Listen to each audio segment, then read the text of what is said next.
Hey, this is Keith with Two Wheels on Dirt, and let's go wheelie. It's kind of a nasty rainy day, and there's no better time than the present to go out and learn how to wheelie, get better at them, and figure out some trail application for those wheelies. So stick around, get the tips, and then we'll go out on the trail. So in order to wheelie, we're just gonna ride on that back tire, lift that front tire up and go. Come on, that's it.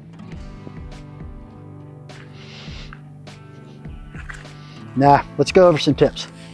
All right, some tips on wheeling, how to get a good wheelie, how to prolong that wheelie, control of your wheelie, everything wheelie. First thing we're gonna do is lower our seat just a little bit. That's gonna give us a taller wheelie, a larger balance point, and an easier exit off the back of that bike. So when you have your dropper seat post all the way up and you're doing a wheelie, the front tire is not that high off the ground. That gives you a longer trip to the ground when you go to loop out. That's not fun. Now we'll wheelie with the seat down.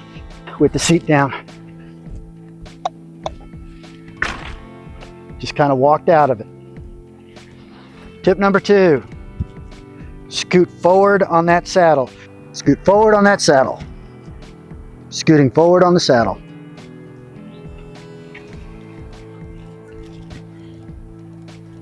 This goes hand in hand with tip number 1 of lowering your dropper seat post. It'll give you a larger balance point, a more stable balance point as you do it. All right, I think a quick little physics demonstration is in order here to kind of show why it's a more stable balance point. Physics demonstration of why the taller, tighter wheelie has got a more stable balance point. And it has to do with the thing called moment of inertia. So these two sticks, they weigh the same, they've got the same mass, but the center of mass is higher on the tall, skinny stick, and so it's got a larger moment of inertia, which means it takes more time for it to fall over.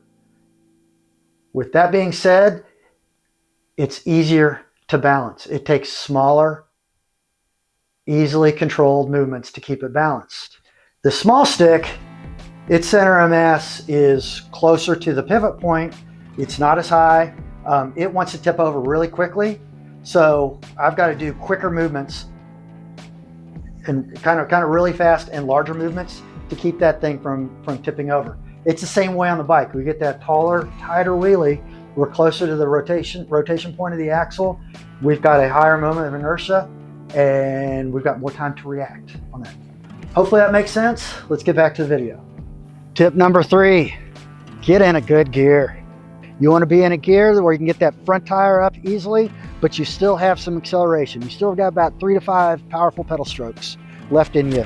If you're in too easy of a gear, you're going to get that front wheel up, but you're not going to have anything to hold it up. You're just going to spin out. Too hard of a gear is just going to be hard to get that front wheel up, and if you need to chase that front tire, you're not going to have anything. On to tip number 4.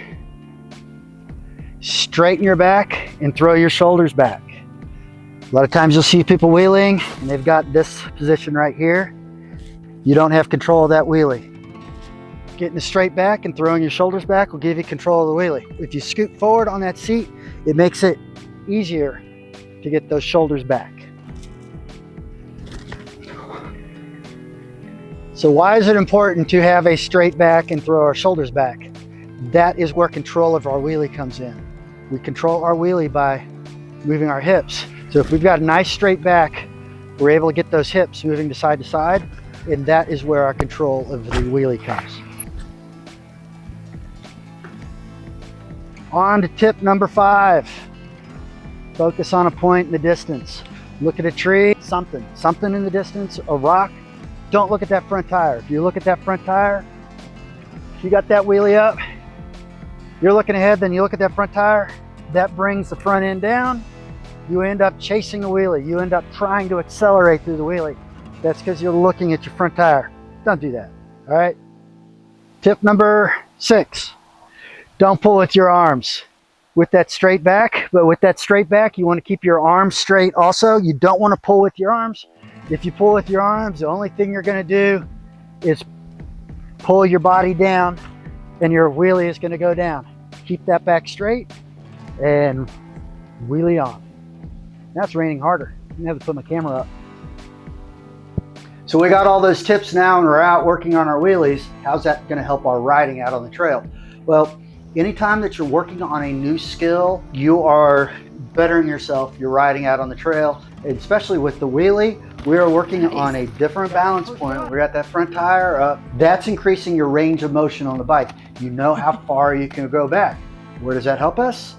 Technical climbing and climbing steep hills. If you know how far you can go back, and you know where that balance point is, and you know where you can play with it, you can hold that front tire up, keep more pressure on that back tire without the fear of looping out on the climb. You'll be able to maintain a more steady, even traction on that climb. Another part of our trail riding that the wheelie really helps us with is the seated pedaling wheel lift. What is a seated pedaling wheel lift other than, a wheelie?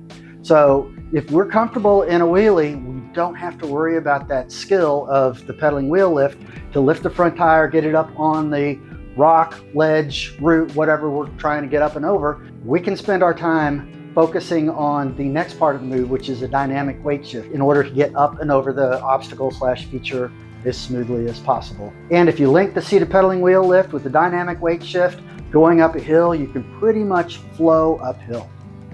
That's right, use the wheelie to flow uphill.